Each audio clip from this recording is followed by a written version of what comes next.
Korean products வந்துட்டு ஒரு மாதிரி நல்லா இருக்கு. அது ஒரு மாதிரி ஏஸ்தட்டிக்கா இருக்கு யூஸ் பண்ணும்போது. எனக்கு கொரியன் கல்ச்சரில் பிடிச்சது பார்த்தீங்கன்னா அதோட ஹேர் ஸ்டைல் தான் சார். அவ்வளோ நீட்டாக சாப்பிட்டுட்டு அந்த பிளேஸையும் அவங்க க்ளீன் பண்ணிட்டு போவாங்க. பட் இங்கே நம்ம என்ன காலையில 7 மணிக்கு எழுந்திருக்க சொல்றாங்கப்பா. என் புடவை துணிமணி எல்லாத்தையும் என்னையே துவைக்க சொல்றாங்க. கொரியன் கல்ச்சர்லையுமே முக்கியமாக வந்து அந்த ஃபேமிலி ஸ்ட்ரக்சர் தான் அவங்க ஃபாலோ பண்ணாங்க.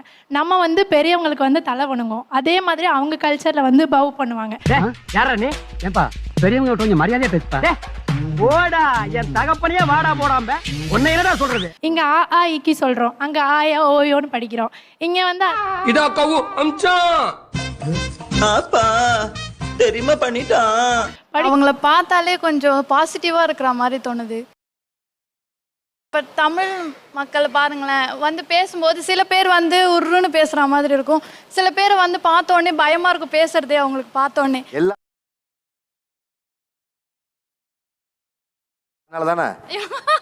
அவங்க எப்போ பேசினாலுமே ஸ்மைலியாகவே பேசுகிறாங்க, ஸ்மைலியாகவே இருக்காங்க. அவங்கள பார்த்தாலே பேசணும்னு ஆசையாகவும் இருக்கு, அவங்கள பார்த்துக்கிட்டே இருக்கணும்னு எனக்கு இருக்கு. இது என்ன மூச்சு? அவன் வாங்கின அதே எனக்கு ஒரு கெட்ட பழக்கங்க. அதானடா? அதேதான். என் மனசுல பட்டதை நான் எப்பயுமே சொல்லிடுவேன். அதானடா? அதேதான். சொல்றேன்னு தப்பா நினைக்காதீங்க.